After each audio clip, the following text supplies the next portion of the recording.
Bassem, Piers. it's good to see you. It's good to see you too. Last time, obviously, we did it remotely. Yes. You were here. I was in London, and you complained that it was an unfair situation. You couldn't see me. Your earpiece kept falling out. Yes. So I thought, okay, fair enough. I hear you. I got on a plane. I flew 6,500 miles. And not only that, we're doing it in somewhere that is very familiar to you. It's the Comedy Store in Los Angeles, where you performed many times as a stand-up. So I've done my bit. You did. But actually, this is not the first time we meet in person.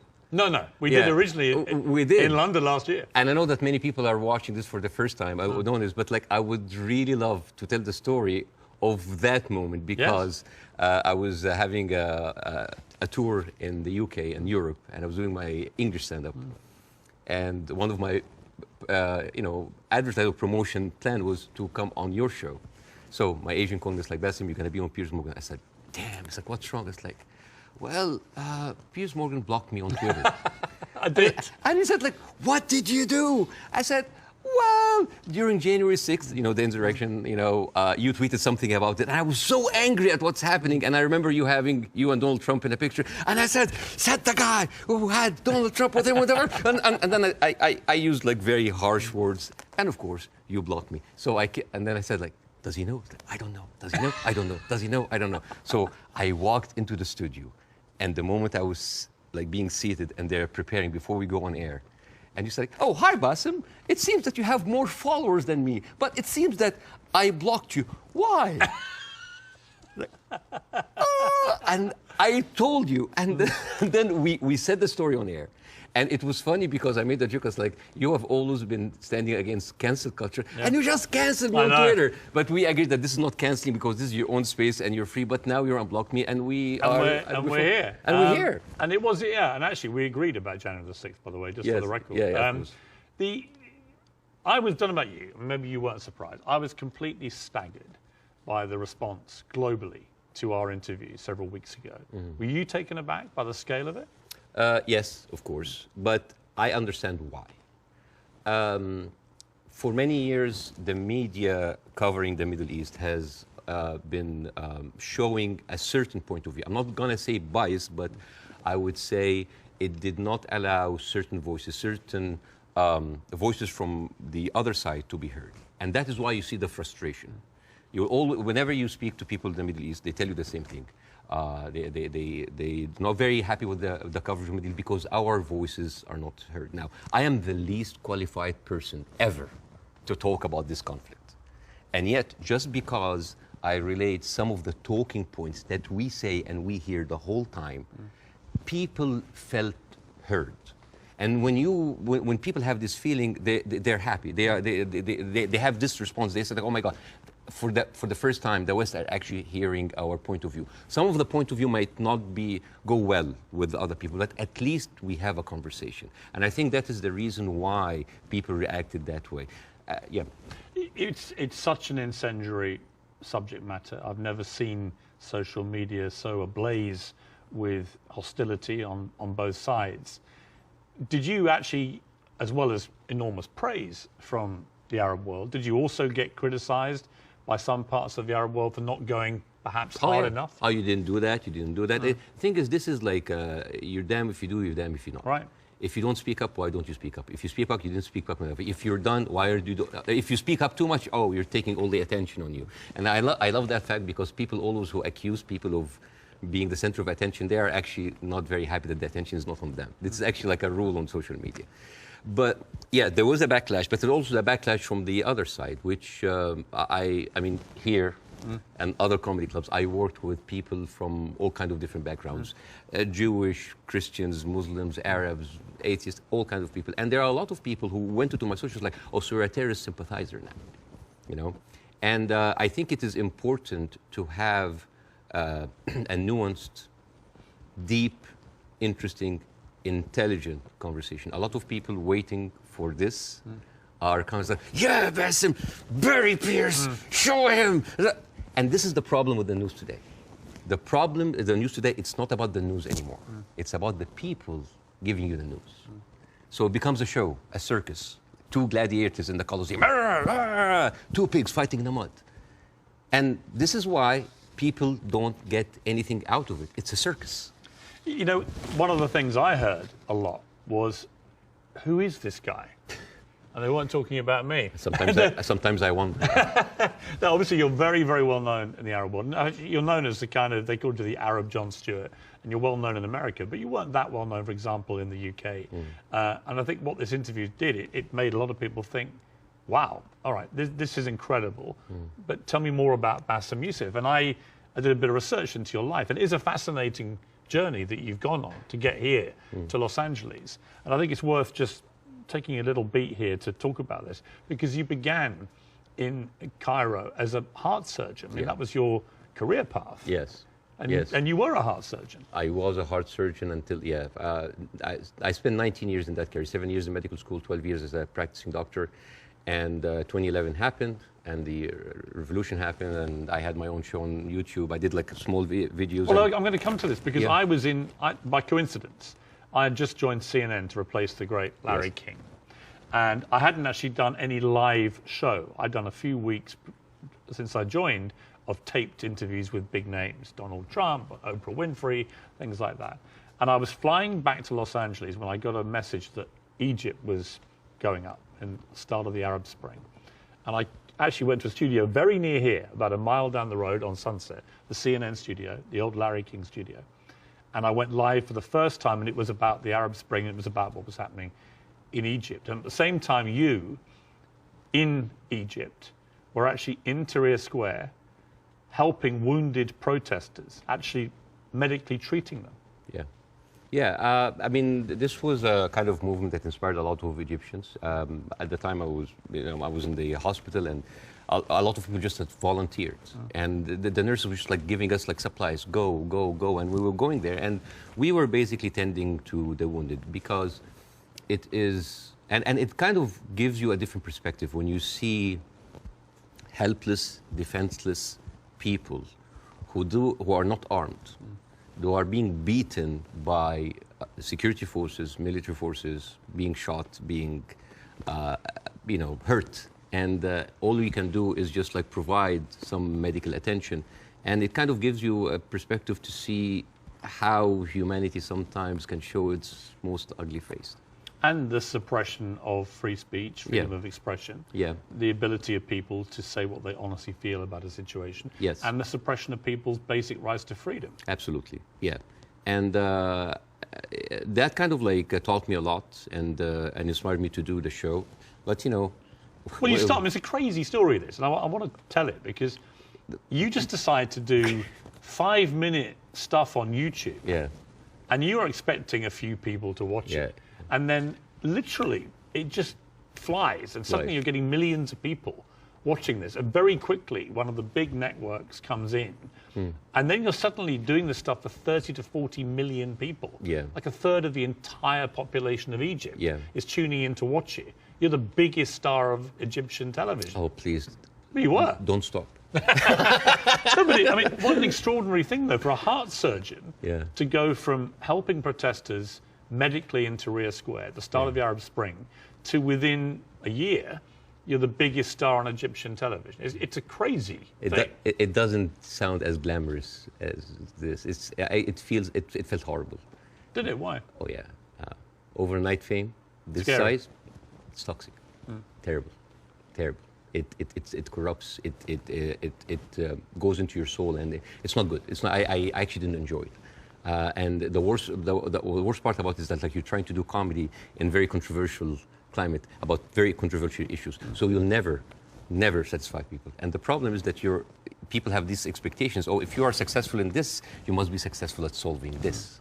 And when things are not solved, because politics, as you know, very difficult to solve, that expectation, this love turns into hate. And this is one of many reasons that I had to leave, and I came here eventually. Well, let's just take people through what happened, because they probably don't know, a lot of people. So during the presidency of Mohammed Morsi, who was a democratically elected Islamist, you had relative freedom to start, but then the more you went after government propaganda, the more you stood up for the people against the government, then the trouble started. Morsi wanted to shut you up. You eventually get dragged through the courts. I was arrested. I was arrested for one day. It was a warrant for my arrest, and then I turned myself in, and I was interrogated. And it was the funniest interrogation ever. And in my stand-up shows, I talk about that scene. Because the guards were reading the stuff out and laughing, right? Well, the guards were taking selfies with me, which is funny. Right. the exchange between me and the prosecutor, general prosecutor, was extremely funny. I mean, I don't like to victimize myself. I don't like, oh, look at that. I actually like to find humor. But why were you arrested? What was the criteria? Oh, yeah. I think the list was insulting Islam, insulting the president, spreading false rumors, and disrupting the fabric of society. And it was, I think the people in the room didn't know what to do with me because they ended up discussing my jokes. So it turned into a writer's room. And I was kind of like, how do you think we make this funnier? And it was the funniest exchange ever. And after 6 hours, I was let go. And was it scary, though, at the same time, that suddenly the machinery was getting a grip of you? Because it was to get a lot scarier. But was it in that moment when you first got arrested, you thought, I'm being arrested for breaching my freedom of speech, right? For some reason, I just like went with the flow. I went to the interrogation wearing the big hat. I went to the show. It was just, I just wanted this to be a farce because I just like, you're really coming after the comedian. And I just tried to enjoy myself, but deep inside I was dying. Well, it gets serious enough where you may have died, because actually Morsi gets, of course, deposed. In comes General El-Sisi in a coup, a military coup, and he doesn't find satire a laughing matter, particularly when the jokes are about him. You get blocked. They literally block your show from airing. I aired one episode, and it's interesting. This is a very interesting story, because the first episode that was aired after the removal of the Muslim Brotherhood, everybody was waiting to see what I will say. Because by that time, all of the Islamic channels that were, I mean, like me and Islamic channel, like it's like they had 5 channels, and they were like me and them going like that. They had like 5 channels that have only 1 hour a week. And then they were removed. And then a lot of the other dissident voices were also being shut down. Now, people are waiting. What will Bassem say? And on the day that the show aired, the next day I went out, and everybody's like, good, at least somebody is speaking. It was a very controversial episode. Nobody liked it. And yet everybody liked it, because people said, like, you're supporting the coup. No, you're the Muslim Brotherhood. Everybody accused me of something. All I did in that episode was just being a mirror of what is happening in the street and showing them how ridiculous it is. You didn't take a fixed position. Well, my position, depending on what's your position? What did you intend your position to? My position was to show the ridiculousness of how the people now was like, oh, we got rid of Islamic fascism, but we are heading towards another fascism. There was a song that I did that was very controversial. People, and it's very funny, the pro-Muslim Brotherhood thought that this is a disrespect to the people who died. And on the other side, the people said that this is a disrespect to the army. And when you manage to offend everybody, you know you're right. Yes. And then the people in the middle, it's like, oh, you weren't tough enough. And I was told, that's like, why didn't you go after? The ceiling of freedom just went down, and I was just like, it was very difficult. It is very difficult to go against an authority that was very popular at the time. And especially a military authority with a lot of experience of weaponizing these situations. Yeah. You had death threats. People would always choose, most of the time, they will always choose the military form rather than the religious form, because they kind of like, at least they are not infringing on my personal freedom. Not yet. But you had threats on your life, didn't you? Oh, all the time. I don't talk about that because, like, I have been having death threats, like, they never stopped since 2011. Never stopped. Have they continued since our last interview? Oh, yeah. They never stopped. People threatening to kill you? All the time. Why? For what reason? Oh, for just saying something that they don't like. Oh, because you are against Egypt, you're against Islam, you're against our president, you're against God. It never stops. It never stops. It doesn't bother you? I mean, if you die, you die. You know? If you die, you die. I mean, since when, whatever, like, no bodyguards deflected a bullet. You know, maybe the guy who was with Ronald Reagan. But yeah. I think it's like whatever. Even like at a certain point, I actually had like private security. And then I told them I can't. I cannot live like that. If that's my destiny, if I die, I'll just die. You end up with your lawyer saying you've got to get out of here. You've got to get out of Egypt. It's getting too dangerous. Yeah. Something bad's going to happen. You're going to get arrested again and probably thrown in jail, or you're going to try and kill you. And you flee to Dubai, and then you end up here in America. Yes. Was that always the plan, to eventually come to America, or was it expediency because of what happened? Well, it's funny that you said that, because I visited the United States after the first year of my show. And a doctor that's there, an Egyptian doctor, has been there for a while. I said, listen, Bassem, you are very visible in the media, and I think you can use that to apply for a green card as a special talent. And I did. And it's like, I have like a huge show in Egypt. It's actually the criteria, because I have the same. Yeah. Is an alien of exceptional ability. Yes. Is what they call you. Yes, we're charmingly. Yes, we're very exceptionally able aliens. We are, but we're still aliens. Yeah, yeah. I know. It always makes me laugh. Like, you can come here, but you are an alien. You're an alien, but you're exceptional. Yeah. And I just applied for it, and I got it. I got the time 100. That helped boost from my application. I said, maybe I'm not going to use it. And then when that happens, ooh, the green card came handy. So a lot of people think that I'm here on asylum. I'm not. It was just a strike of luck. You now do stand-up. You've done it for 5 years. And fascinatingly, you do some of it for an Arab audience. You have a whole show in Arabic and an English-speaking version. Yes. And they're probably very different, right? Totally because different. Different sensibilities, different humor, different crowds, different expectation.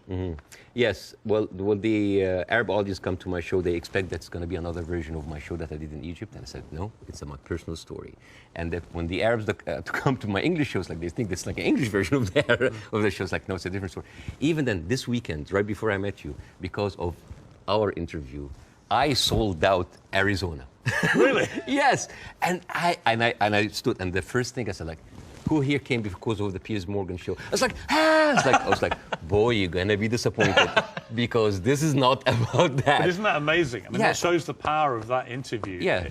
Resonating even in Arizona here. Yeah, because I don't want to succeed just because of a trending moment of time. It is the same show that I've been working and perfecting, and like any stand-up comedian in the United States, your dream is what? Is to sell you special to platforms like Netflix or HBO, and you want to get there. Because for me, that was like a rebirth. Because I thought like everything was lost. I came here, I had nothing. The first 3-4 years, it was terrible. The first 2 years I was doing stand-up. Oh, I bombed hard. And I went home crying. I said, like, I'm not going to make it. And then suddenly I have already a tour. I mean, even before our show, I already had a set tour. And now I'm having like this ability of like talking to people with different languages, talking to all these different languages. The show that I did in Arizona had an incredible mix of Arabs and Americans. Amazing. And they came here, and they completely, and there a lot of them came, they were Palestinians. And they came with like the Palestinian flags and the keffiyeh, and they thought, it's like, guys, it's like the way, laughter, being good at your job is in its way a way of resistance. Because when you laugh, when you show people that, hey, they have Arab people here, and they are, by the Arabs and Palestinians population in Arizona, one of the most established population in the United States.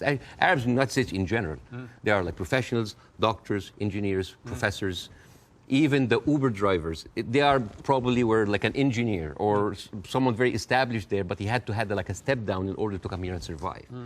So, I mean, we hardly come find like illegal aliens here or people like came in that were not qualified. So, and this is the problem this is why the reason people were very happy with our interview, because because part of the hate on both sides is that we see the news from a different perspective. And people here see the news from another perspective. And everybody's like, why are those people reacting like this? Because they don't see what the other person sees. And I hope in that interview that we can bridge that gap. Yes. Before we end, can I show? Okay. So this is a gift from me and my wife. This is olive oil from the West Bank. whenever I go to Jordan a lot, but my wife also like, ask for the oil from the West Bank. It's very good. It is the best oil ever. And the thing is, the olive trees, they survive up to 600 years. And they are passed from one generation to the other. And it is like a family heritage. And the way that you do it, so this is za'atar. Za'atar is basically thyme, and you add to it sesame and a bunch of herbs. And the way that you eat that, you take like a piece of bread. We don't have to do it now, maybe at the end of the interview. Yeah, we'll do it, yeah. And you soak it a little bit in the oil, and then you take the za'atar. And I'll demonstrate here. Chuk, chuk, chuk. And then here. I love it. Well, I love Arabic food. So at the end of the interview, you're leaving with this oil. I will take that. It shows that. Well, thank you. And it's very kind of your wife. Thank you. Thank you very much for me. Well, I'm the one who bought it, but it's okay. Obviously, you started the last interview with, I mean, I would argue savagely dark humour involving your wife. How you've been trying to kill her, and she was using your kids as human shields and stuff. And I'll be honest with you. And I'm still trying to. But you know what? When I failed, you know what I did? I went out to the house and I just like randomly slapped other neighbors. So, it's interesting. By mistake. Now, this time I'm ready for you, okay? This time I'm ready for the humour. Oh, you're ready, okay. No, but it's interesting because last time I was very taken aback. And I remember thinking, as you were doing this right off the top, I remember feeling very uncomfortable, unusually uncomfortable, and thinking I didn't know how to react to that. I didn't know whether I was supposed to laugh or be silent, and I sort of ended up sort of slightly grimacing, half laugh and listening. And then I realized it was very powerful what you were doing. It was satirical, but it was savagely satirical and extremely effective. And that's why I think the interview did so well. But I'm not going to pretend that I found it easy to listen to it or to react to it, because I didn't. You know why? Because all I did was just take the talking points that's been in the media, not just for after October 7th, all through the conflict. It's always like, we need to kill it. All right. You need to kill 5? No, kill 10. You need to kill some? No, kill all. This is what satire does. You take reality, flip it on its head, exaggerate it, and then you can see how sometimes very uncomfortable and even sometimes stupid that sounds. Because I was just reacting to whatever the media is telling me. It's like, oh, yeah, okay, do it. There's no pushback. So suddenly, the person who's proposing the most extreme measures is like, oh, we'll take it. Oh, no, that's too much. So that was like a very simple technique. I just took the talking point and just exaggerated. It was devastatingly effective, I thought. Yeah. First, before we go any further, how is your wife's family? Because she is half Palestinian. Yeah. Are they okay? They're good. They're good. They are safe for now. Yeah. And as like that last week, there was no internet, as you have. Yes. You know, I saw you tweet at the IDF. It's like, how can they know? You know how many views that tweet's had? Nearly 40 million. Yeah. Me just saying, how are they going to see this message if you've cut the internet off? Yeah. I'm wondering if the IDF's like, why aren't the Palestinians liking my tweet? Because they don't see it. Right. No, but I thought that was a perfectly correct assessment of it. Yeah. But the reaction to that tweet I did was enormous, as everything is in this thing. And I had a lot of people say, finally, Piers, you get it, right? Finally, you get it. And I wanted to say, listen, I'm trying to reach a place where I get this, but it's an incredibly complicated issue for someone who is not Arabic or Jewish to poke their head into. And I've had to cover it as a journalist for a long, long time. I think I said to you before that I was editor of the Daily Mirror in England when we opposed the Iraq War, for example. So, you know, I have taken stands on this thing. On this one, I find, and I'm going to be completely straight with you, I discussed this with Jordan Peterson this week, and he did a pretty incendiary tweet in which he said, give them hell, Netanyahu, enough is enough. And he was actually very self-reflective about that in the interview we did this week, where he later issued a 20-minute video, because he said sometimes a one-line tweet can be unnecessarily inflammatory to people. Much better to take time to explain it. Here's where I've got to with this conflict now. I viewed what happened on October the 7th as an absolutely appalling atrocity, a terror attack of unimaginable horror. And I absolutely think that Israel has a right to defend itself from the people who committed it, Hamas. And I've questioned for the last 3-4 weeks what is a proportionate response? And I have said repeatedly, I don't know the answer. I want people who have a view to have a view about that. And I'll ask you again about where you think we are with this. I also acknowledge that Hamas live amongst civilian population in Gaza. And therefore, if you do what the Israelis are currently doing, which is a ground offensive into Gaza, a lot of civilians are going to get killed. And at what point does that become disproportionate or even illegal? And I don't know the answers to those questions.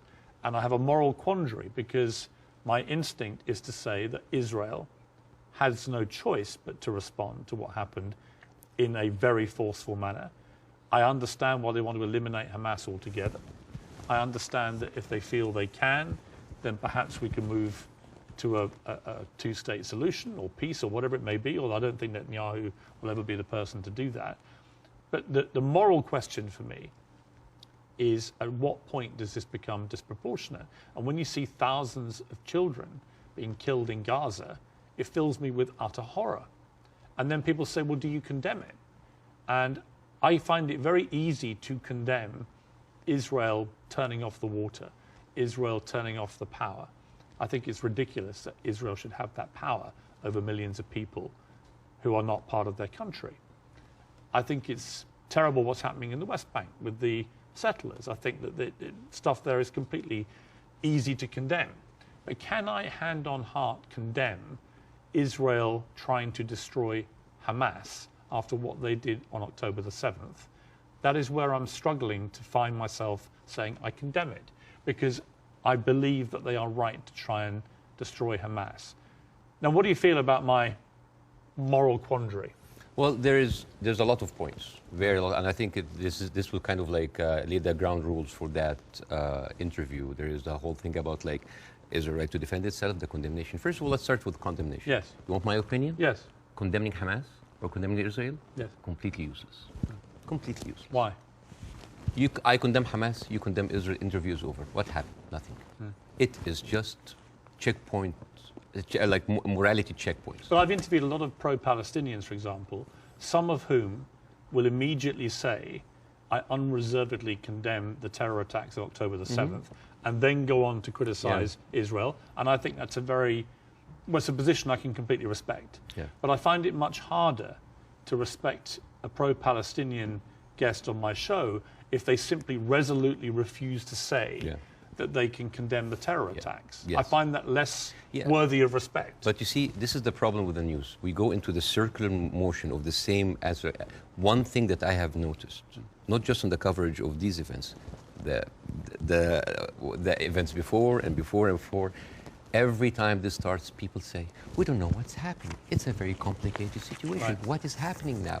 And for me, as a viewer, if a conflict that's been there for 75 years and the media with all this technology has been covering it and we hear the same exact words, we don't know what's happening. It's complicated. It's a very complex. That is a failure of the media apparatus. That is the failure to themselves and for the audience, because why every time this happens, it seems like it is happening from point zero.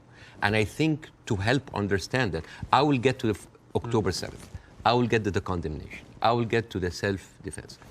But I think maybe we can we have like all the time in the world, and we can discuss, this interview could be a bookmark, landmark for maybe looking at that conflict in a deeper way that nobody had gone there before. We had the views, we have people waiting. Yes. You know, as I said, I'm the least qualified to discuss that, but it's an opportunity to use it. I'm not massively well qualified myself. Yeah, both of us. I mean, look at us. I'm an Irish Catholic. I mean, look at us. Yeah, two privileged people. One white, one white wannabe, discussing the most complex conflict of our history. But I want to start in a totally different area. I want to start with anti-Semitism. Yes.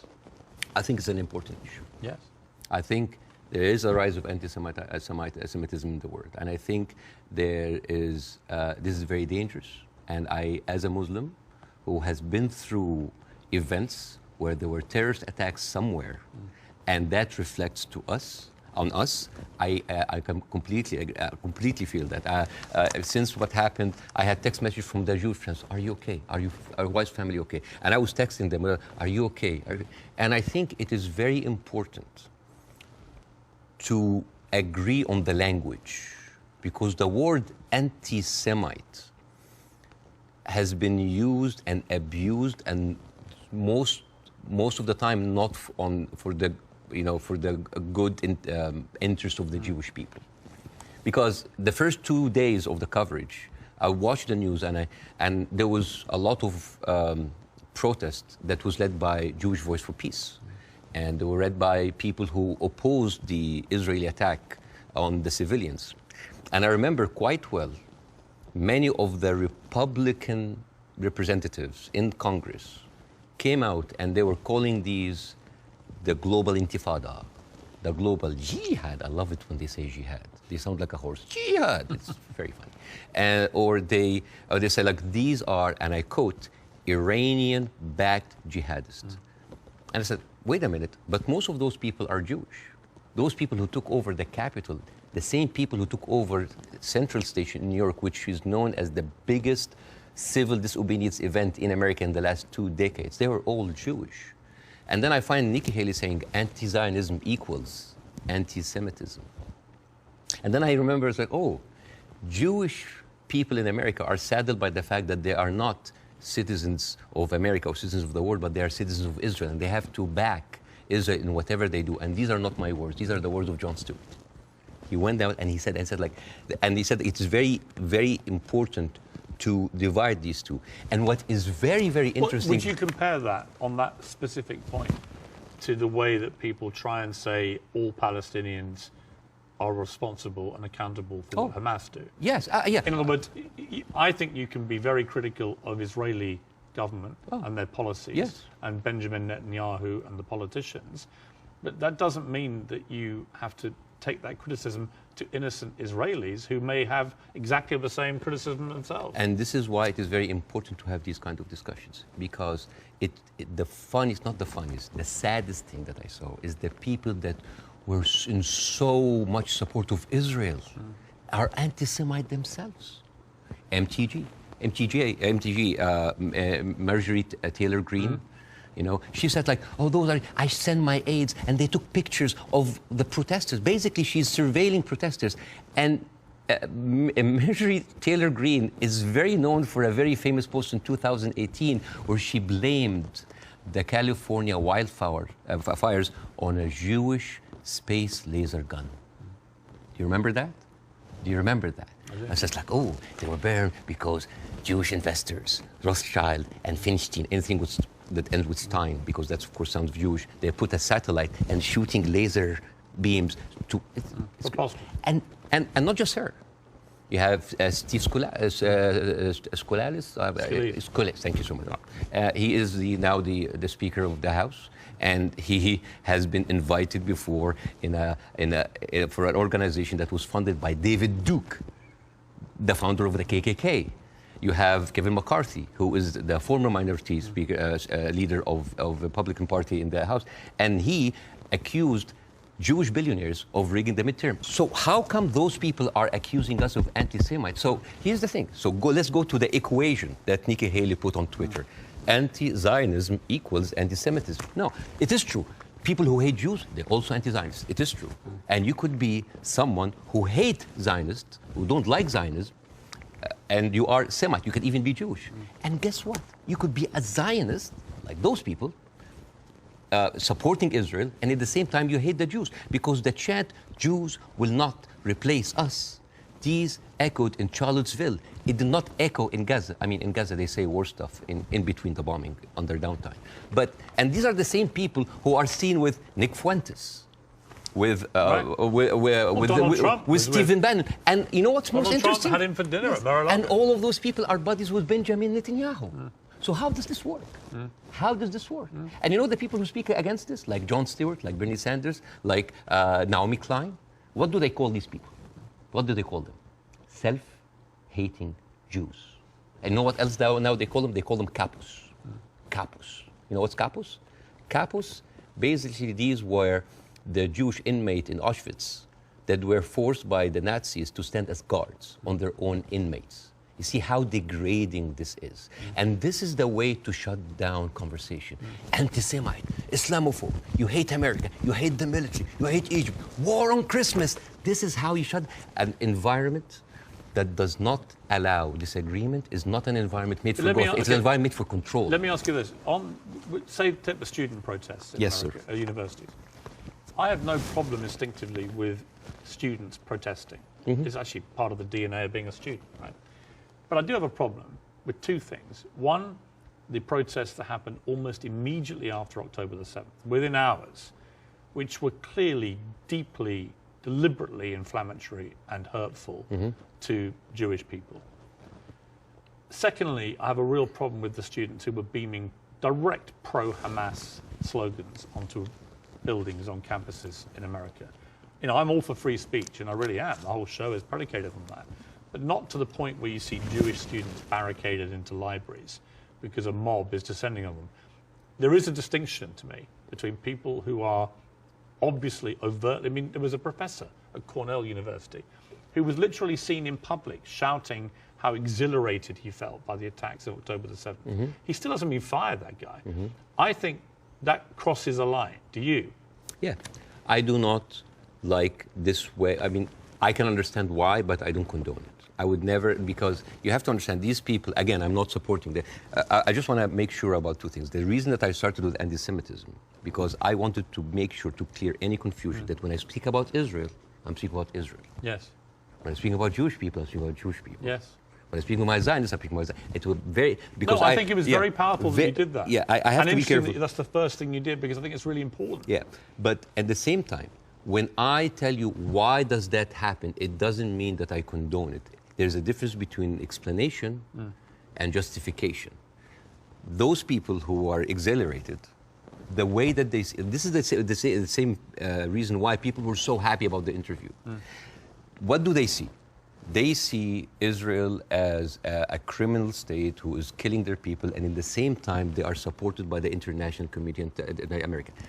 They have no guns, they have no superpower backing them. All they have is just feeling of happiness, like, yes, our enemies that we cannot touch them has been hurt. All they can think about, that these are their enemies that have been hurt, right? I'm not condoning this, but again, like when people were celebrating terrorist attacks, you know, against Western targets, of course I don't condone that. But why? Because those people has been, from a very young age, what have they seen? They're not being heard by the media.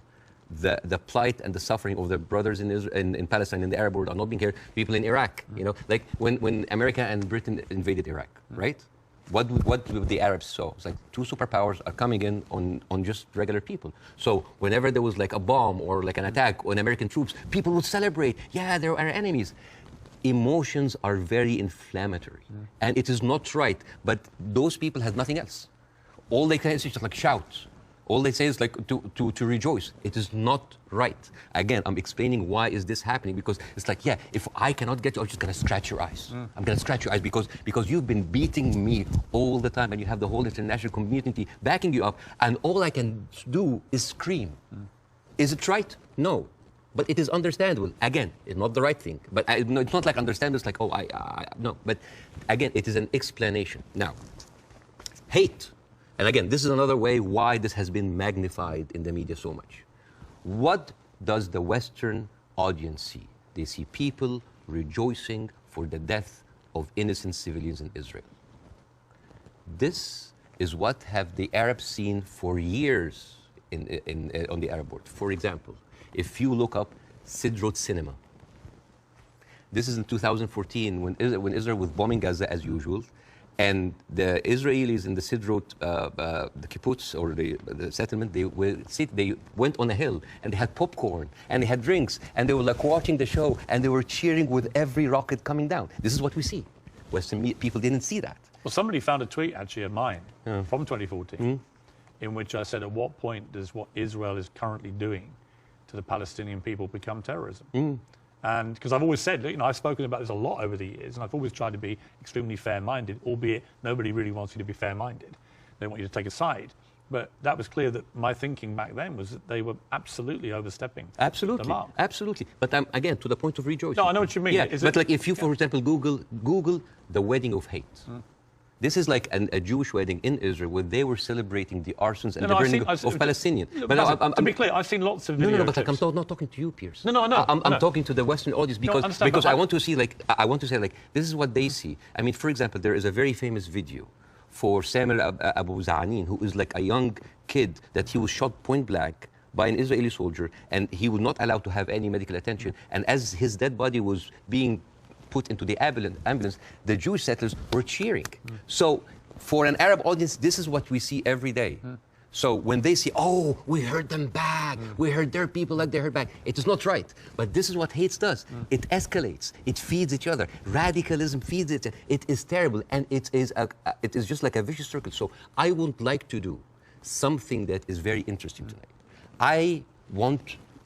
When I invited Jon Stewart to my show, as much of like a reception that if you've seen the YouTube, people just like, we had to cut the 5-minute standing ovation for broadcast. People were on their feet for 5 minutes. They could not believe it. I remember Jon Stewart telling me I could never imagine that a Jewish guy from New Jersey would have that kind of reception in Cairo. And yet, on the internet, people who were like, what? You brought a Jew on your show? Why you are with a Jew? Yes, hate is there. Yes. So, and the thing is, like, why we do not see each other, people in the Middle East, people in the West, that we do not put ourselves in each other's shoes. And I want to do something very interesting today. I want to give, I like telling stories. And I'm going to tell you a very nice story. Tell and away. This is the story, surprise, surprise, of the suffering and the plight of the Jewish people. And I want to say that because it is very interesting when you see the trauma and the suffering that the people on the other side went through, you might understand why they're coming. So this is, see this? This is a map of all of the history of the expulsion of the Jews in Europe. They've been like, I have never seen a minority being kicked around this much, right? And of course, this comes back to the, the whole idea about the original sin, that you have betrayed Jesus Christ. The blood of Jesus is on your hands. And then comes the 11th century. At that time, Jewish people were not allowed to own land. They were just peasants. Even some of the professions were not even allowed to participate in. But they were allowed to do one thing, usury, money lending, because it was prohibited by the Catholic Church to engage into that. So what happens when you work in money? You get richer, right? And those Jews lived in ghettos. Now, ghettos was not just like isolated neighborhoods in cities. Sometimes ghettos were outside the city. This is like how isolated they were. And in those ghettos, they have to pay gold to the mayor or the governor or the prince or the noble.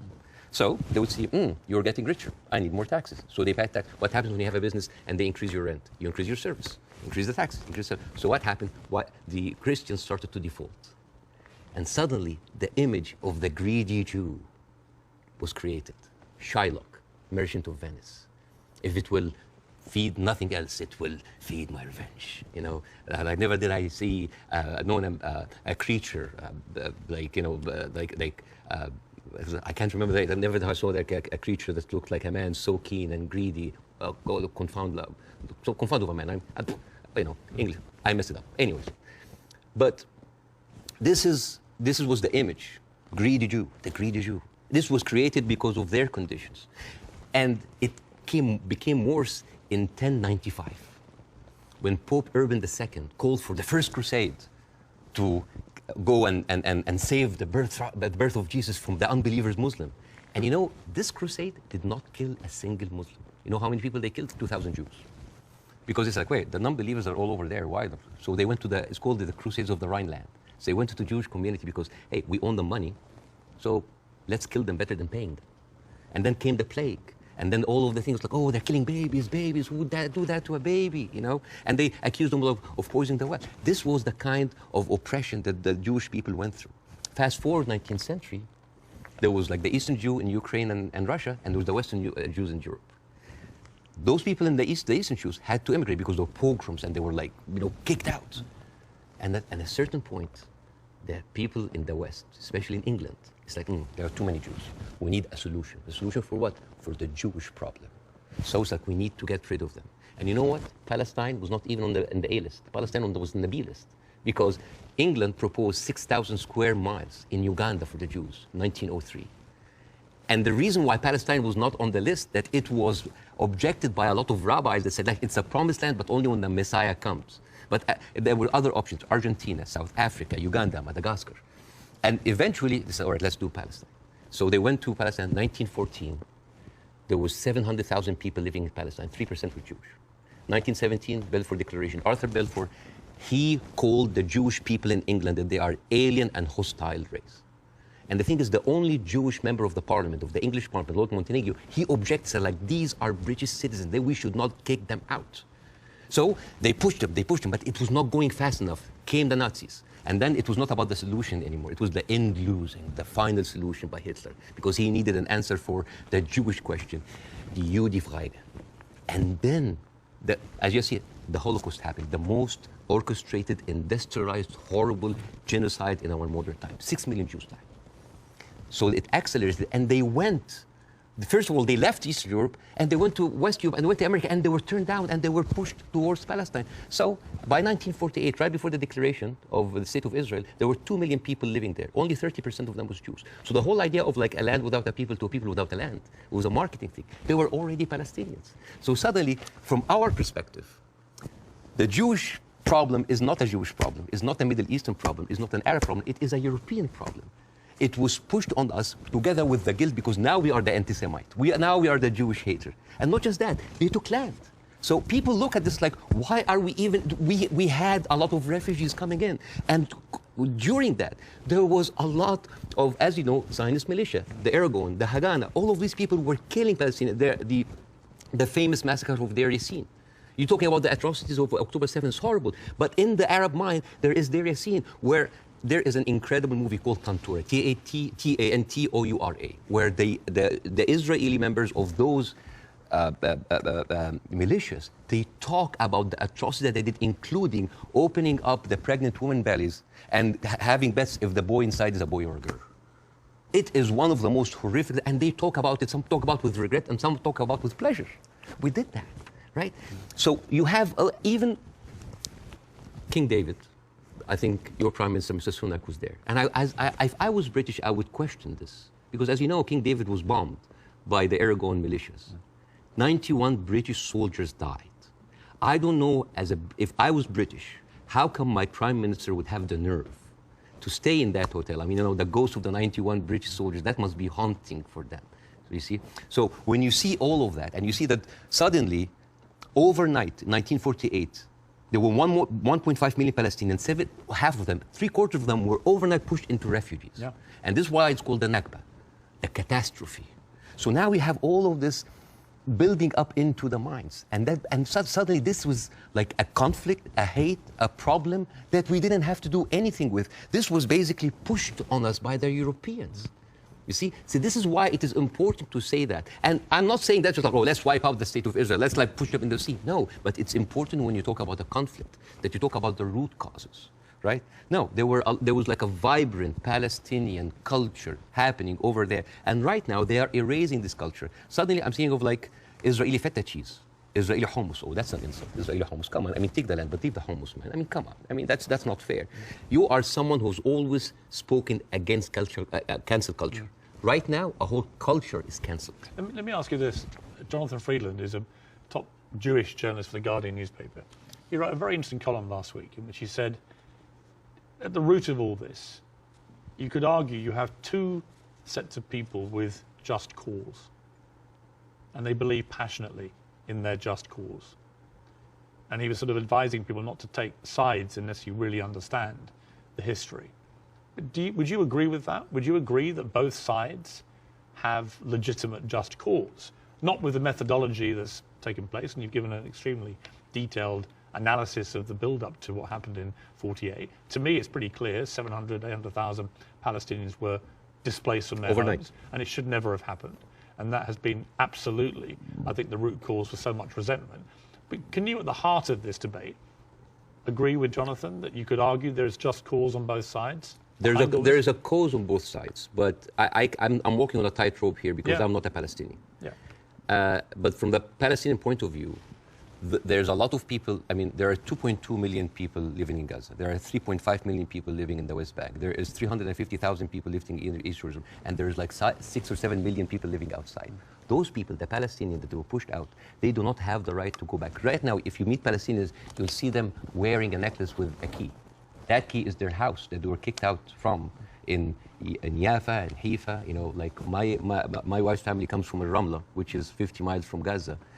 And according to the law, those people have absolutely no right to go back. Even if you are a Palestinian with an American passport, they give you hell in order to go in. And yet, a Jewish person born anywhere in the world, born in Poland, born in the Ukraine, no question asked, he can jump on a plane, land in Israel, and get the Israeli citizen and take a house that most probably belonged to a Palestinian. So it is not just like it is an ongoing injustice that has been happening. Now, I mean, where would you criticize, if you're being fair-minded, where would you criticize from 48 onwards the behavior of the Arab side? Well, put yourself in the Arab side. At 1948, you constituted 70% of the population. Suddenly, the UN is giving you 48% of the land, right?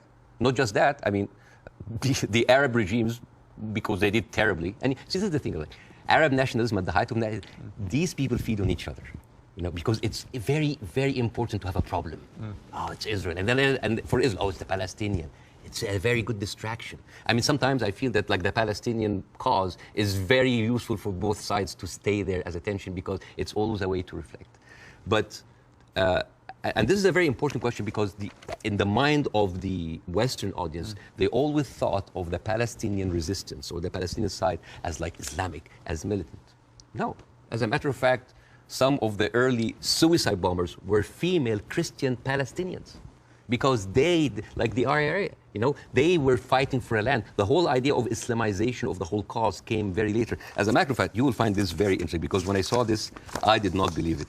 This, you know, the Fatah movement, which is the PLO, the Fatah.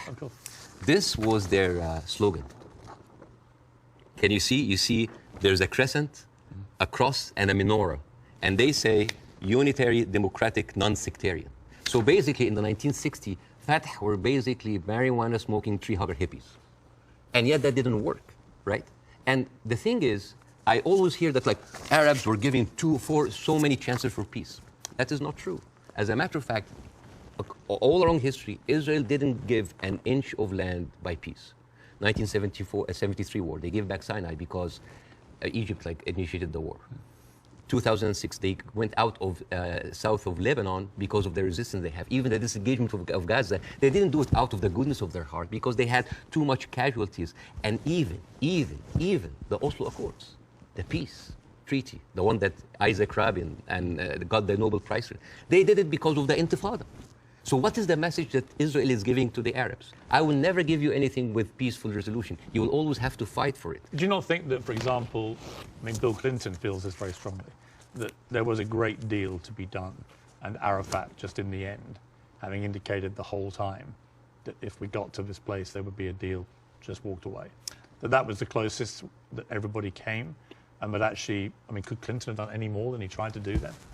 I am not, again, that's why it's very important to have people who are much more qualified than me to talk about this. But two things I can say about that. Number one, the whole thing about the Oslo Accord, there was a video for Netanyahu who was talking to the settlement offer in 2001, and he was bragging about sabotaging. He was talking about, like, I sabotage it, like there was going to be no peace. Yeah, you've seen that, right? Yeah. And in that video, if you remember, when he was saying, like, you have to hit them hard, 2001, no Hamas at the time. They were talking about the Palestinian Authority. We have to hit them, we have to kill them, we have to make them feel the pain. And then one of them says, like Bibi, but wouldn't America kind of just like, so what? The American public is easily manipulated. 80% are with us. It is absurd. And as a new American, where I can have the privilege of being retrospectively angry, I said, like, this guy is mocking the government and the people who have been with him all the time. It's like, oh, they can be easily manipulated. They can do it. And even, by the way, even Isaac Rabin, the one who actually did the peace accord, he was known famously, say, the way to actually beat those children is to break their bones with the broken bones policy. They will like get those kids and break their bones on the pavement. So this has, the whole idea about like Israel wanted peace and Arabs only wanted to fight. is a very, very bad representation. I actually think as it's gone on, the genuine will on both sides for peace has not existed. No. I think it's been a deceit to the world. No, I'm sorry. And to the relative groups of people on both sides. The official... And actually a betrayal of them. The official stand of the Palestinian Authority, and again, I cannot speak, it is very difficult to do this.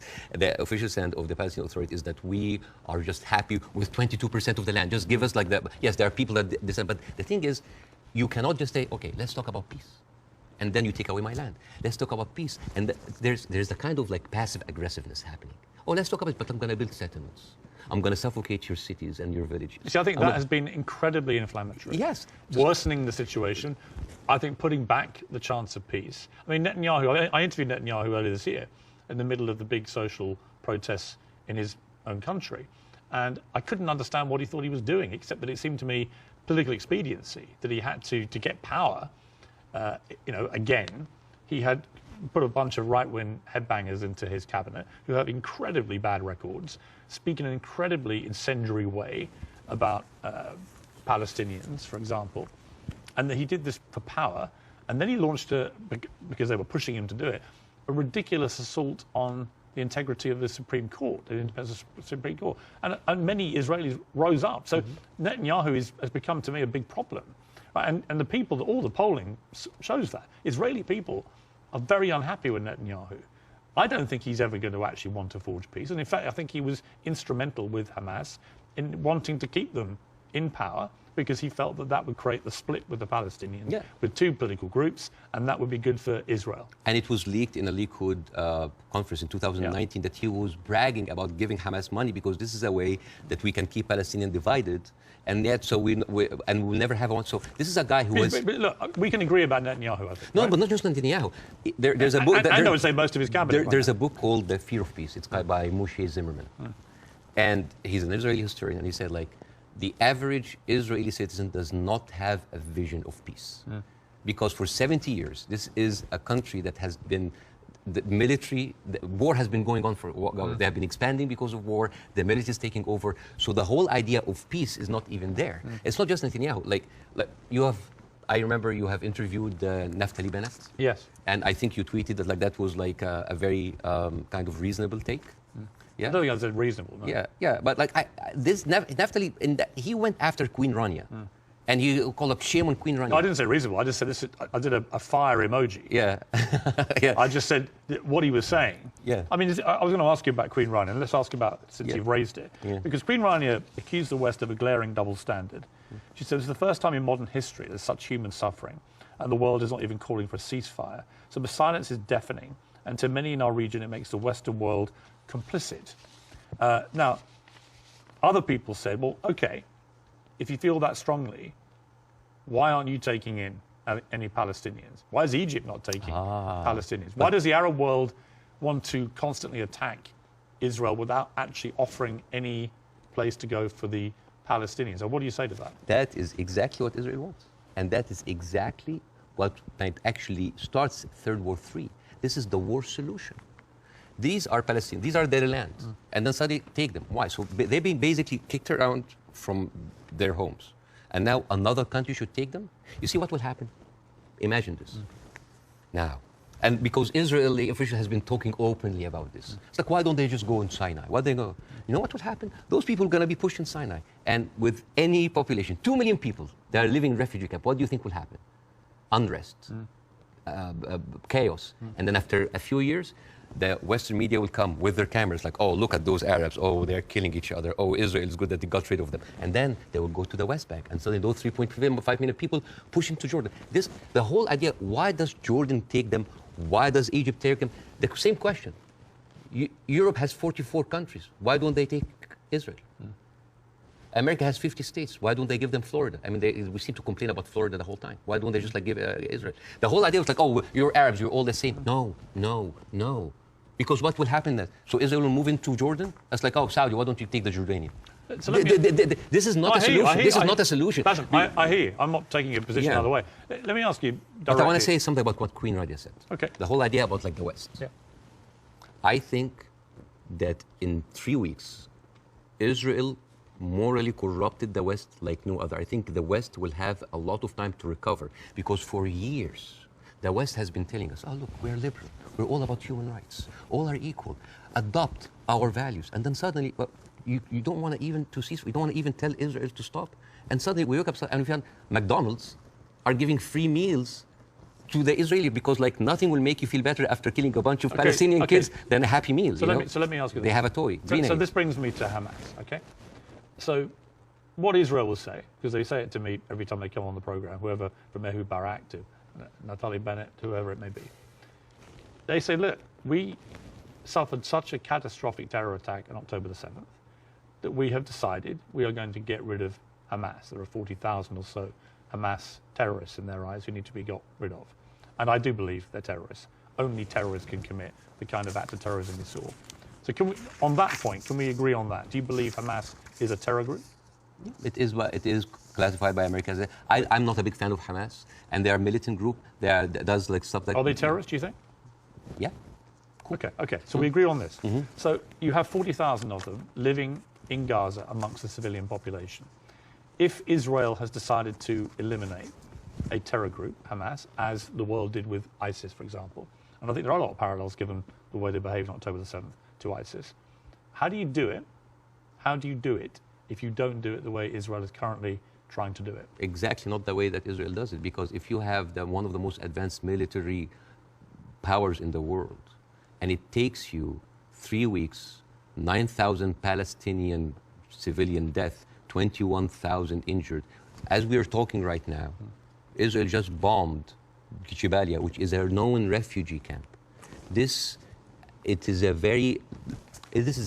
not self-defense. You know, like one of the most questions, like, does Israel have the right to defend itself? This is a no-value question. This is a no-value question. Well, I would ask a different point. I would say not only do they have a right to defend themselves, which every country would after a terror attack, right?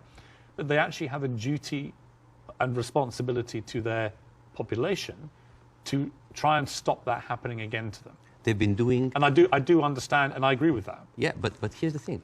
If it takes you all of that time, all of these civilians, to take out a few hundred guerrilla fighters... We don't know how many of the people who died. We don't know. It doesn't matter. Yeah, but Bassem, you don't know and I don't know. We don't know, but like... We don't even know if the casualty numbers are correct because they're all coming from Hamas. And we should, we should believe Israel? No, not necessarily, no. I don't believe either side. But here's my problem with Israel. Here's my point. I don't think we should assume that we know these statistics are correct.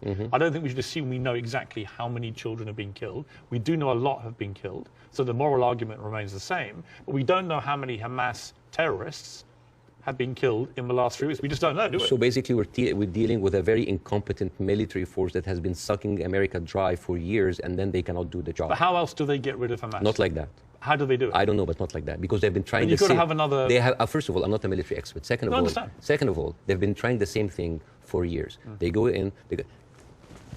This is not an eye for an eye anymore. This is an eye, a limb, a life, a house, a neighborhood, a whole population for an eye. They don't. I mean, your friend Ben Shapiro, that you particularly despise. Oh, I love Ben Shapiro. He's very smart. Oh, yeah, but you've been very critical. I mean, that's fair enough. I'm sure he would be of you. But when I asked him about proportion, he said I don't care about a proportionate response. So that's kill civilians as Hamas did this, so we are going to get rid of Hamas. But it's not in his eyes. It wasn't eye for an eye, tooth for a tooth. It was this group of terrorists did this, and we are now going to rid the world of these terrorists. And this is very important to look at things in context. When you see how Israelis talk inside their community, there was a very famous post by Uriel Elitzol. He is the speechwriter of Netanyahu. He said, what is so horrific about understanding that the whole Palestinian people are our enemies? All of them are enemy combatants. We should kill them, kill their mother, destroy their homes, the homes that they raised those snakes, so no snakes will be raised in this house anymore. And this was reposted by Ali Chaket, which is the Minister of, wait for it, Justice. It's not about Hamas anymore. It is not about Hamas. They can tell you it's about Hamas, but it's not about Hamas. It is basically, they have said it many times, Piers. This is a way to kind of push them into Sinai. This is not about eradicating Hamas. This ship has sailed. I'm sorry, but like, anybody who still believes that this is about Hamas is stupid, because they... I don't agree with that.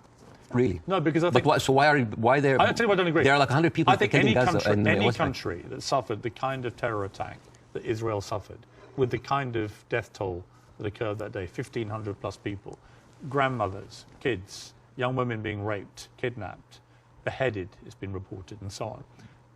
Well, you can raise an eyebrow. I mean, they found a young woman's skull Right? Somehow it had been severed. What about the babies that were beheaded? Well, there was a report, and you and I had this discussion on air. You falsely quoted me, and I wanted to clarify that with you in person. You thought I'd said that 40 babies had been beheaded. So what did you say? I never said that. What did you say? I said it's been reported that 40 babies were killed, some of whom had been beheaded. That's what I said. Yeah. Totally different. Yeah. There's a very different... Well, it is different. Yes. Do you accept it? English as a second language, so they're different things. Of course, yes. Between saying 40 babies have been beheaded and 40 babies have been reported to have been killed, including some where are those who were beheaded. Babies? Well, apparently journalists are being shown utterly horrific footage. This comes to a very important question about credibility. Again, I'm not condoning what happened on October 7th, but I'm not a journalist, but as a journalist, wouldn't you take anything that an authority would say with a grain of thought? Yes. Especially if this authority have a long history of lying. And I'm just going to give a few examples. 1996, they bombed Kana. It's a refugee camp. They killed 106 people.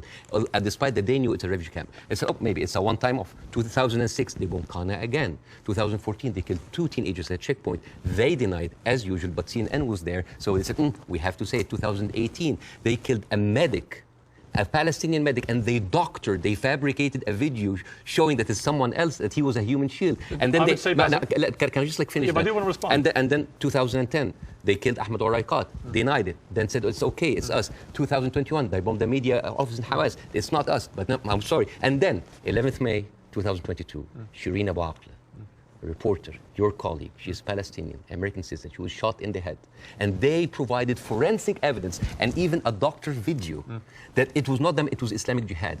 How can I expect to believe this regime, especially if the president of Israel comes down with this ridiculous thing? Have you seen him there? No. He said, okay.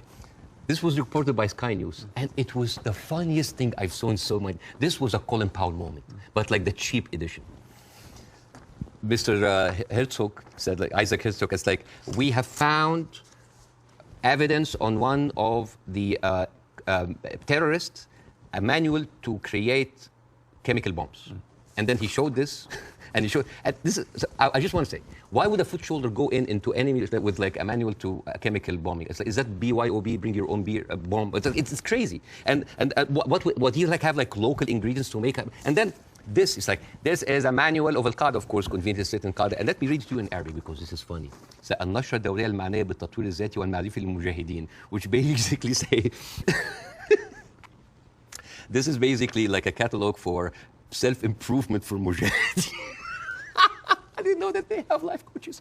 So this, and you know what Sky News said? It's like, we cannot confirm or any of this, but we will show it anyways. So let me respond. So this is like this is a lying government. So let me respond. I do think the Israeli government has lied. All the time. Right? I do think they've lied. I'm not going to dispute that. I do think they've been caught lying. I do think they've said things that turned out not to be true. I also think that 2 weeks ago, a hospital was bombed. Yes. And it was immediately... Who do you think did it? Well, I'm going to tell you what I think. Hamas immediately tell the world it was an Israeli airstrike and that 500 people were killed and that the hospital had been destroyed. And then as the next couple of days go by, the hospital is relatively undamaged. The car park was obliterated. Many fewer people than 500 were killed. How many people died? We don't know, because actually we're reliant on the Palestinian Health Authority, which is Hamas in Gaza, for the figures. So we don't know the number, but a lot fewer people died, it would appear, than the like 500. 100? We don't know. 50? Either way, it's appalling, but it may not have been anywhere near as appalling as was first said by Hamas. But here's the point.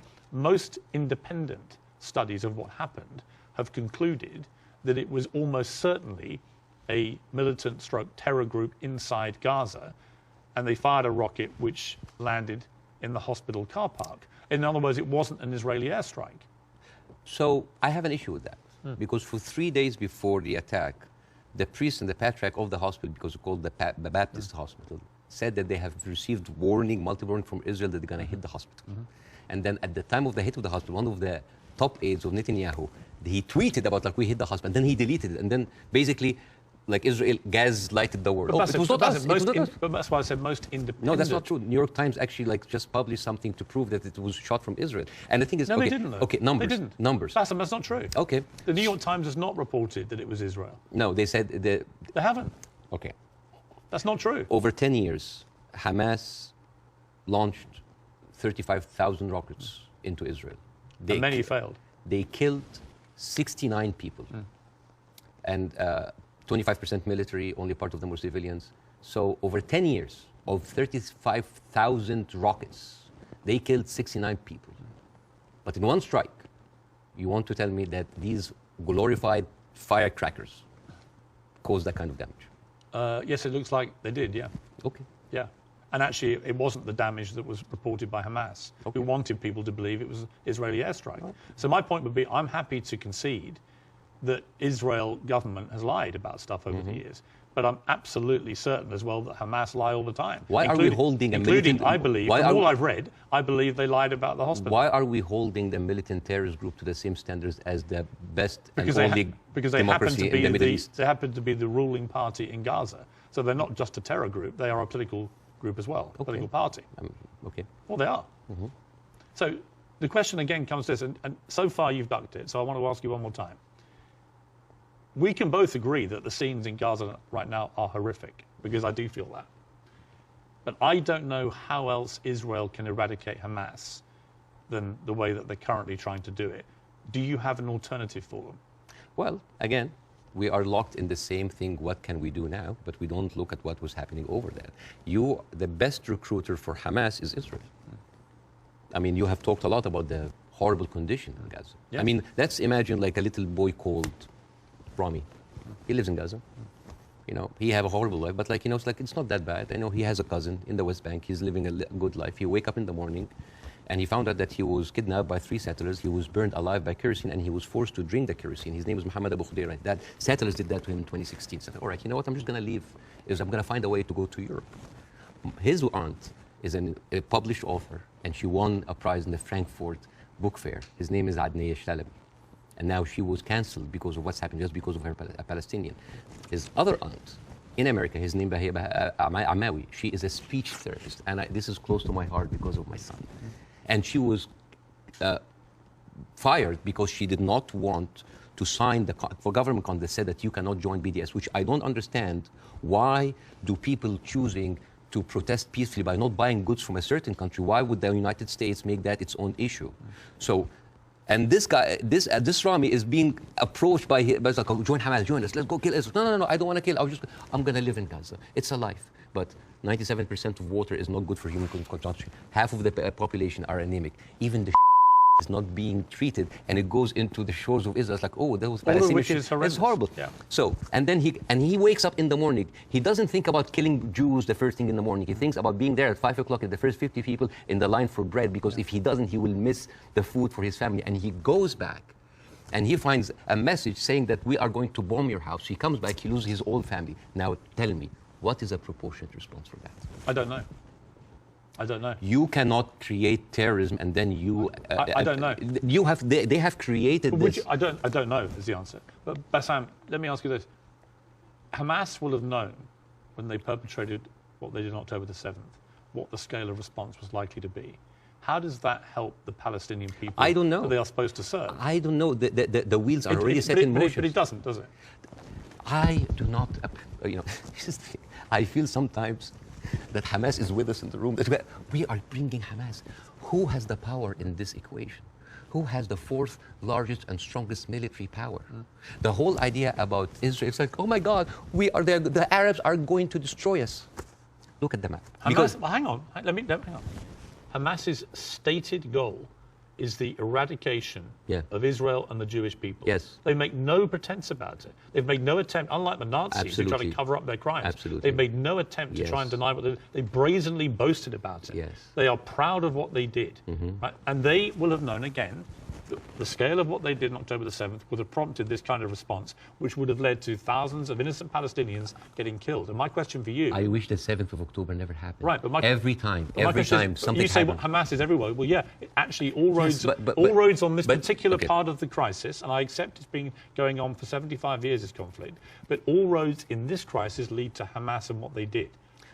And not necessarily. Because all roads goes to the condition that created Hamas.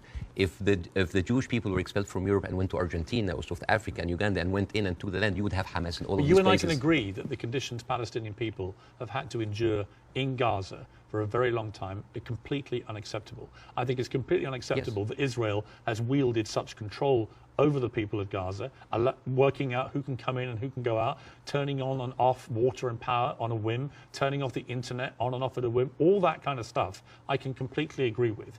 But given that I think we agree Hamas are a terror group... Okay, let's say... Let me finish my question. Given that we agree that Hamas is a terror organization who have a publicly stated position of annihilating not just Israel, but Jewish people, and as we saw on October the 7th, they mean it. If you are Israel, what do you do to get rid of those people who have shown the world that's exactly what they will actually do if they get the chance? You know what I would do? I would give the Palestinians what they deserve. Terrorism is a virus. Yes? It's a virus. I agree. If a patient with a flu came to you and you're a doctor, how can you treat that patient? How do you treat it? As a doctor, how do you do? Well, you're the doctor. You give them nutrition, fluids, and rest. So the immunity of the body gets rid of the virus on its own. If I received that patient with a flu and I took a sledgehammer, it's like, why are you not getting better? Do you think that patient will get better? No. You are weakening him. You are making him worse. Israel did not just weaken the body of Palestinians, making them unable to get rid of hate and radicalism. They have openly bolstered about helping and giving money to the same terrorist organization. So, I agree.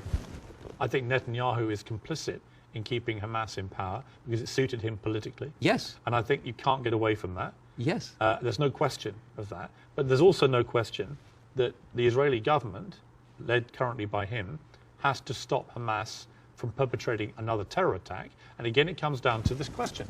What do they do to get rid of Hamas if it's not what they're doing? I don't know. But as an Israeli citizen listening to this, how come that my prime minister bragging about giving money to the terrorist group that he is using right now to eradicate a whole group of people, and yet using them as an excuse? Isn't that weird? This is like Tony Blair being found giving money to Al-Qaeda or ISIS and then going to fight them. How does this work? How does this work? I agree. How does this work? I agree with you. So yeah, it's a terrorist attack, and Israel is funding them. I mean, this is in the words of Benjamin. This is the thing about Benjamin now. He brags about that stuff.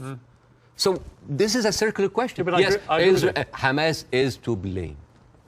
Who created Hamas? Who is helping them? And who is allowing for an environment for that kind of hate and destruction of Jewish people to aspire? And I think there's something very important to the Western audience here. They think that Israel is a small, tiny country between the hostile Arab countries. The biggest military power in the Arab world is Egypt. They have a peace treaty. Their neighbors, Jordan, they have a peace treaty. Saudi Arabia, Emirates, either have full relationship or on the way of normalization. Yeah. The only people that, even Syria is not they didn't launch a single bullet. The only two crutches that Israel has is Hezbollah and Hamas. A few militant, thousands of militant. Is that really formed an existential threat, especially if I know that over 13 years, only 69 Israelis were killed? I would say. Would that really wipe out Israel? Is Israel that weak? I think if you have two groups of people who are ideologically wedded to your destruction as a state and as a populace, and you're constantly firing rockets, as Hamas have done for over a decade now, then that cannot be acceptable. You have to stop that, right? These are terrorists who've now shown on October the 7th their true colours. They don't just talk about wanting to kill all Jewish people. They are going to do it if they get the chance. So I don't believe Hamas can possibly stay in any position of authority in Gaza. I think that would be ruinous for not just the people of Gaza, but also for Israelis. So if you're going to get rid of them, which many people think on both sides is inevitable and should happen as a consequence of what they did, the big question is, how do you do that? And I don't know any other way other than the way Israel is currently doing. Hence my personal moral quandary about this. So if a terrorist takes over the Empire State, instead of taking him out, we bomb the whole Empire State? Well, that's the question, isn't it? Proportion. That is not even a question. Well, that was not even a question because that would be ridiculous. You talk about the normalization of the region. I mean, the theory that I most buy into, supported by recent, I think, Wall Street Journal reporting that hundreds of Hamas terrorists had gone to Iran for training before this attack. Okay. It had obviously been very carefully organized, and so that is, I think, highly likely. But if you're Iran and you're looking at all this normalization and you're looking at Saudi Arabia being next, this is your worst nightmare. So a perfect time to commit an atrocity like this through your proxy of Hamas. Again, I'm not a political expert to know what is the background, but let me tell you. It's a likely theory. Is Hamas justified? Is all of the horrible conditions that Palestinians are living in, is that a justification for Hamas doing what they did in October 7th? Good. Do you think so? Of course not. Right. So we're agreed. No, of course. So let me ask you the question a different way. There is no justification what Israel is doing now. No Hamas, no terrorist attack justifies this. Well, because you have been there. No, you have been there. You have stood against the Iraq war. Yes. So that is too much. Yeah, but here's the you difference. are killing a whole population. No, here's the difference. I didn't stand against them for that reason. I stood against the Iraq war because I did not believe we had seen evidence that Saddam Hussein had weapons of mass destruction. So we were fighting a war against a country and a despotic leader which had nothing to do with 9/11, as they were trying to claim. It was actually a lie perpetrated on the world, and the consequences were disastrous. 1 million people died. I mean, over 150 British troops died. My brother served in Iraq and could have been one of them. You know, the whole thing was a fiasco, a deadly fiasco. It led to the rise of ISIS and all the hell that came with that. So, you know, yes, absolutely, I fought that campaign against that war, and I wish I'd been successful. But the singular difference here is no one is disputing, least of all the Hamas themselves, that they perpetrated this attack. And I believe Israel has a fundamental right and a duty to defend its people from them doing it again. So if we can agree on that as a principle of a country that's had that kind of attack and how you deal with it, the question then becomes, how do you eradicate the people who did it? And I just think, given the intense nature of the way the population exists in Gaza, very, very large numbers of people in confined places, and that is in itself unacceptable, and I will agree with you about all of that, and that has to be fixed longer term. But actually, if Hamas are everywhere there amongst these people, I just don't see any alternative to what they're doing, and I'm very happy to consider one. But I don't think you have one either. So if the Iraqis were actually, there was evidence that they were behind 9/11, would that still be okay to kill a million Iraqis? We have a parallel, which is Afghanistan. And in fact, I would say, but that raises a different question. So was the Afghanistan war just? I believe it was, in a way that Iraq wasn't. I believe that Afghanistan was harboring terrorists, Al-Qaeda. We know that they were training there. We know the Taliban were there. And we went in, we launched this war. It goes on and on and on. Huge bloodshed on both sides. And in the end, after a ridiculous overnight pullout by America and President Biden, the Taliban are back in charge and waging the same kind of medieval rule they waged before all this. So you've got two things. Was it justified to strike back at Afghanistan for harboring al-Qaeda? I would say yes. Did the means in the end justify the war? You could argue no, actually, because actually you ended up with the Taliban back in charge. So they're two different things. And it may well be here, by the way, as I've said, that if Israel pursues this ground invasion, it backfires horribly. It leads to a much wider conflict involving many other people, possibly including Iran directly, and it could be a horrendous escalation and a massive war raging through the whole region. And that is my fear about it. But I come back to the central point of justification, and I'm really struggling to see what else Israel is supposed to do to get rid of Hamas. And if you've got an alternative, let's hear it. I do. Piers, this is never about Hamas.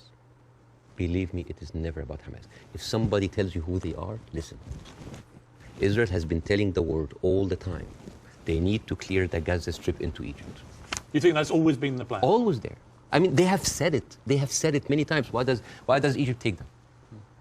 And do you think when Egypt takes them, do you think they go back? No, never. And then when they're done with Gaza, they will go back to the West Bank. They will kind of like build the settlements around them, and then until they push them into Jordan, because that is the plan. They have talked, not just Benjamin Netanyahu, everybody said like there's no state, two states. It is one state, and it's for the Jewish I don't people. think he believes in a two-state solution. Nobody believes in a two-state solution. It is one state. But nor do Hamas, obviously, and they're the ruling authority in Gaza. They don't. You see what you're comparing? It's a militant group. It's a small militant group. But they are Israel as a nation. They are the elected political leadership. They were elected in 2006, and 50% of the people in Gaza right now are under the age of 16. They were not even born. I understand. Yeah, like so. And the thing. All right. So Bassem, let's agree about that. But that's the circle state. I understand. It's a circular firing squad. Hamas. I know. But okay, let's move forward. Oh, yes. Let's assume somehow we get to a place, possibly at the instigation of countries like Saudi Arabia and others getting directly involved, where you get to a place where Hamas are removed, and I don't quite see how that happens without enormous further bloodshed, but let's assume they get removed. Let's assume that Netanyahu is removed from office, which I think is highly likely just from the fury of his own people about what they see as the defensive and security failings, plus his attack on the Supreme Court already causing huge polarization. Let's assume we get new leadership in both places. Could there still be peace? Could there still be a two-state solution? No. It can never happen. No, because Israel have already shown it's not about Netanyahu. It is the policy of Israel not to give the Palestinians their seat. It has always been there. But what if you find leadership that understands? You will not. But why are you so... You will not. Why do you not think so? Because Israel has been... But they would say the same about the other side. And I remember... Who has the power? Let me give you a parallel. Obama in his book... Let me give you a parallel. Let me give you a parallel. Northern Ireland, okay? Northern Ireland appeared to be completely intractable, with the IRA and the loyalist paramilitaries trying to kill each other. In the IRA's case, trying to kill British people as well, because they did not want this to go the way that people wanted it to go. And ultimately, we got to peace because we found leaders who actually had the courage, the moral courage, to get in the room with the people that were trying to kill them and to do a deal. I don't think you can do that with Hamas. They're on a different scale altogether to the IRA. But we did have a seemingly intractable place riddled with violence on both sides, and eventually we got peace. Do you not see there's any chance of doing that here? No, not with Israel. Obama, after he left office, he wrote in his book, the problem with the Palestinian-Israeli conflict is that one side is extremely powerful and one side is extremely weak. There is absolutely nothing to oblige that strong side to give anything. All over the years, Israel showed you many times that they are not interested in peace. Leave Gaza. Forget Hamas for a second. The West Bank. What have they been doing in the West Bank? The illegal settlements did not stop a single day. No, and it's completely wrong. Yeah, but the thing is... It's wrong. I agree with you. But you see what they're doing in the West Bank right now? They are creating little Gazas. They are creating little Gazas. Yeah. And until they are like squeeze them. It's completely wrong. There is a hilarious documentary called The Wanted 18. It is like an Israeli-Palestinian co-production. And it tells about the incredible story about the residents of Beit Sahur. It's a Palestinian town next to the Nazareth. And they said they don't want to depend on the milk coming from the kibbutz. So they bought 18 cows. 18 cows. And they didn't know how to milk the cows or have a cow farm. So they were like engineers and doctors. So they sent people to kind of like to learn how to do the farm. So they bought the cows and they started to produce milk and they started to sell the milk to the villages. The Israeli authorities were not very comfortable. So one day the military government came in and was like, those cows, and I quote, constitutes an existential threat to the national security of the state of Israel. You need to get rid of them. And the movie goes about like the hilarious attempts of hiding those cows between the butchers and the houses. And in one scene, a cow is actually running and the Israeli soldiers are like running behind it and they corner it and they corner it and they're about to kill it. And you know what did the cow say? He didn't fall for this. Cows don't speak. Yeah! But you know, it actually said something. You know what did it say? It said Hamas. But anyways. But you see, this is the ideology of the Israeli ruling party. They are not interested. They're not even allowing you to get your own cows. I mean, I want to discuss something that is very important because we have been talking about Israel being a democratic state, a secular state for all of its citizens, including its Arab residents, right? Wrong, yes. Wrong. 2018, there was a resolution that was offered in the Knesset that say that Israel should be a state for all of its citizens. That seems basic, right? That resolution was not even allowed to be discussed. It's like, wait, why? And the rebuttal was, Israel being the state of all of its citizens would threaten the character of the Jewish state. There is, I have a friend of mine, his name is Andrew. He's Palestinian Christian. They do exist. And his family comes from a town called Tarshiha. As many Palestinian towns, these would like, you know, had another Israeli town called Kafar Vradim. It is a left-leaning town. They voted against Netanyahu by 70%. And they announced an auction to sell houses. And then they noticed that most of the applicants were Palestinians. They canceled the auction. Why? Because in each Jewish town, there is something called admission committee that can decide who can live in this town. Sounds like Jim Crow for me. And then they canceled. And you know what they say in the reason? They say, Kafar Vradim welcomes all citizens of Israel, despite their race, gender, or color. However, the majority of the town would like to preserve the character of the town as being Jewish, Zionist, and secular. How does this go together, secular and Jewish aside? You know, and this brings me to this picture. This is a very famous picture. You know, remember this picture? I'm sure you've seen it. Yeah. This, for the people who don't know, this from San Augustine, Florida, 18th of June, 1964. This was a white-only motel. And these are black activists who wanted to defy the law and jump into the hotel. This guy is the owner of that. His name is James Brooke, and he was pouring acid to scare them out of the hotel. His neighbor said that James Brooke was a victim because he was just following the law. And you know what James Brooke said? He said, it's not like I don't like black people. I just don't like them in my swimming pools. Now, if an official said that, wouldn't you say that this town has kind of a systemic racism? Yes. This quote was not said by James Brooke. It was said by Deton, the head of the Galilee municipality, when he said, I don't like Arabs. I don't just like them in my swimming pools. The town of Nazareth Elite, 2010, the Arab Christians in the town, they requested to set up the Christmas tree next to another. This is the birthplace of Jesus. And you know what they said? We cannot have it because non-Jewish symbols would offend Jewish residents. But this comes back to what you were saying at the start, which is about the hate on both sides. No, I'm not talking about the hate. I'm talking about this shining example that Israel won't tell the world that we are like the Western world. We are secular. I don't know if you know this, but they're not just like secular, like Christians against their own Arab. I'm talking about like Arabs with Palestinian, with Israeli identity. I'm talking about them being even racist against their own people. 1950, Yemenis immigrants that came from Yemen, and they were in the transition camp waiting to be transferred into Israel. Their kids were taken away from them and given to white Ashkenazi Jews because they were not white enough. But Bassem, what would happen if a Jewish person went to Gaza? Why would they go to Gaza? And exactly. Even I wouldn't go to Gaza. Exactly. That's my point. Yeah, it's a dystopia.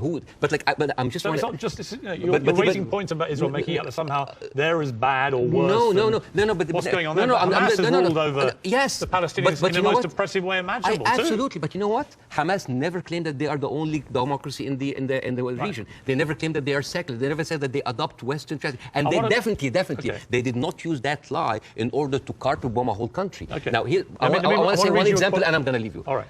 Israel, you think that Israel will by the way, the whole thing about the Yemeni children, you can find it in the New York Times. It's called like the lost children of Israel, the forgotten. But even when Ethiopian people were immigrated to Israel, Ethiopian Jews, women then report 2013. That's not like 50 years ago.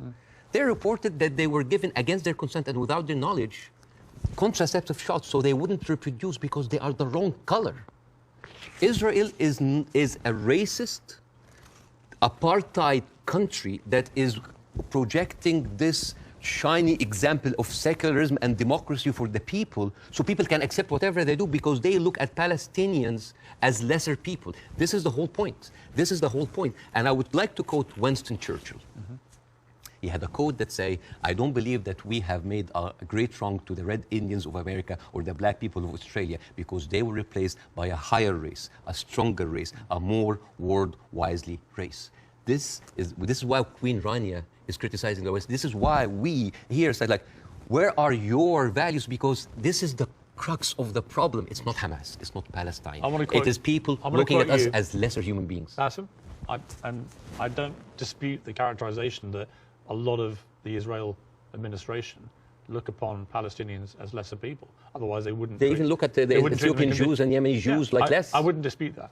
I want to quote you to end this. No, why would you end this? Don't end this. We'll be talking for 2 hours. Why not? At some point, we're having an amazing time. We can do another interview. Well, this one goes big. I think this is a neat way to end it. He said, I actually believe there is a middle ground between everybody and they can meet. I direct my criticism for the extreme of each one of them. That was you, Bassem Youssef. I agree with that. But I don't share your view there can never be peace in this region. I think there can't be with the current leadership structures in both countries, or both places. But I definitely think you've got to be optimistic about peace. You just need to find people I looking hope so. forward to it. I hope so. But the reason, listen, I refused to come on your show when your producer first called me for the first interview. Because I was scared. I was afraid. For me, that was a career suicide. Because this is even important because you are someone who's always talked about like against cancel culture, about like speaking your mind out. Speaking your mind out. I left Egypt And I came to America, the land of the free, the home of the brave, but I didn't know that there was a fine print said that you cannot speak about Israel. I have issue with that. Israel is a foreign country. They're allies, good. But you can speak about Israel. How many people lost their jobs? Even Bella Hadid. Bella Hadid, Bella, by the way, Bella She hasn't lost her job. No, but she talked about death threats. She's talking about like being silenced. Sure. By the way, Bella Hadid is with us. She's Palestinian. And you know who else? Gigi Hadid, sisters. I love the Hadid. They are with us. Yeah. Anyway, so I know them both. They're very nice people. yeah, but the thing is, if you are that high and you cannot speak about it, and it's not about it's Well, like you can. You just have to. Yeah. You can. I mean, I've spoken out about these issues, and you get shot at, not literally, but metaphorically, all day long on social media. But that shouldn't stop people from doing it. I'm just like wondering, as an American, You do? as an American, yeah. But like, I'm doing now because like the first interview went well. Right. I'm doing that because I want people to see that you can really speak up and not just get canceled, but get rewarded. My career is going fine. Yeah, it's great because I want people to have the courage. There should be no limits. I'm kind of like so confused as an American citizen why every American presidential candidate have to go and kiss the hand and bend the knees to AIPAC. This is a lobby that works for a foreign country interest. Why don't we have like a lobby for Saudi Arabia? At least they're giving us more money. You know the great thing?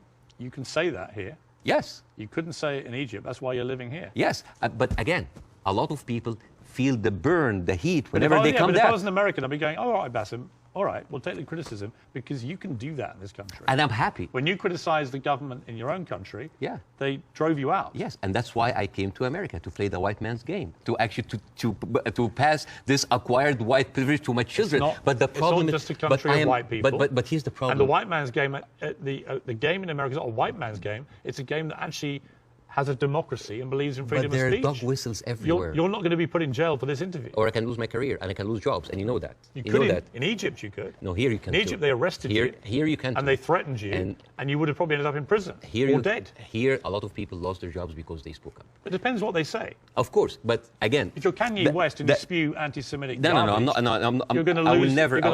I will never adopt that kind of point of view. But the thing is, there is dog whistles everywhere. As I told you at the beginning, you cannot just say it's like anti-Semites. Like, I mean, now, how come that the Palestinian flag is outlawed? By the way, it's outlawed in Israel. If you raise the Palestinian, you go to jail. And now they're saying like the Palestinian flag is a pro-Hamas. No, it's not a pro-Hamas. You know, I was doing a comedy show in Arizona, and a guy was like wearing like a kufaya, like a scarf, and I took it, and I'm not like in hyperbole and like wearing symbols, but I just thought it because like, why are we going to outlaw colors and flags? That is absurd. That is not right. I agree. I don't think you should, but you should certainly outlaw Hamas. They're already outlawed. I mean, I'm not supporting them. They're a terror group. Okay. But the people with the power, the people who supposedly have the... And you should, by the way, I will say this, you should be able to criticize the Israeli government without being accused of being anti-Semitic. But I have in this interview repeatedly, and I'm not anti-Semitic. I just have a problem with all of what the Israeli government's been doing. And I have a problem with how any criticism to Israel by some circles here are considered anti-Semite. This is not fair. But a lot of the people doing it are actually anti-Semitic. Yes, but also a lot of Zionists are against Israel, that they hate the Jews. You know, we've discussed that. I want to end on a happy note. But before that, I want to just like say 2 words about the media, which is, please. Sure. Mr. Zomlot, the Palestinian ambassador that you have, this guy lost 6 members of his family in an Israeli strike. And when he went on like some British news thing, he sat down and the lady told him, it's like, we are very sorry for personal fun. I'm sure you don't condemn the killing of Israeli civilians. What? In the same moment, there's another girl like called Yara Eid. She was like on Sky News. And the girl was like crying, like, I lost 30 members of my family, 17 of them are children, I lost my best friend. And then, what did you think would happen? Forget about empathy. I think a lot of people, what about manners? Well, I think you have to start, I've said this repeatedly, you have to start from a place of humanity. You have to look at what happened on October the 7th and feel utterly outraged and disgusted for the loss of human life. Yeah. And you also have to feel that for what's happening in Gaza to innocent people. But if you can't feel for both sets of people, both sets of innocent people being killed, if you can't feel a sense of despair and horror over their deaths, you don't have any humanity. Believe me, Piers, it's not really about that. There's a deep sentiment in the Middle East, in Arabs, that the West do not look at us as equals. Well, you know what? So what I did, I went to the machines. Yeah. And I asked ChatGPT simple questions. Do Israelis deserve to be free? And you know what they tell me? Yes, Israelis deserve the right like any other people. And then I ask the same question, do Palestinians deserve to be free? And you know what they tell me? It is complex. It is a sensitive issue. Well, it's not complex. It's not sensitive. The Palestinian people should be free. Yeah, but even the machines have... Let me finish. And they should have exactly the same rights to freedom and freedom of expression and the way to lead their lives and to water and to power and to internet that Israelis have and we have here in America and we have back in my home country of the UK. And I want that for the Palestinian people. We've got to end it there. Okay. Mainly because I've worked up a hell of a hunger in 2 hours of interview and you have brought your wife's cooking. So tell me again how I do this. Okay, so basically... Take a piece of this, put it in the olive oil. Yes. Which is from the West Bank. Yeah, from the West Bank. And then a little bit of this. Yes. Like that? Yes, yes. This is like amazing oil coming from the olive tree. This has come from the West Bank. Since 1967, Israel have actually uprooted 800,000 olive trees, just to... That is absolutely delicious. I know. Please thank your wife for me. Thank you. Wish her all the best and her family, particularly those who are obviously in Gaza. It's been great to see you. Thank you so much. In America. Let's do it again. Let's do it again. Let's keep talking. Yes. I honestly think the way through this is people keep talking. Yes. Good Thank to you. see you. تخيل ان في دراسة علمية منها لله بتقول ان النت اذكى من الرجال. والست بشكل عام مخلوق اذكى وقدراته اعلى من الراجل. احنا الفور جي بالنسبه للراجل الاتنين جي بس. راماتنا اعلى، البروسيسور بتاعنا اقوى ومخنا اسرع. ده فرضا يعني والله اعلم.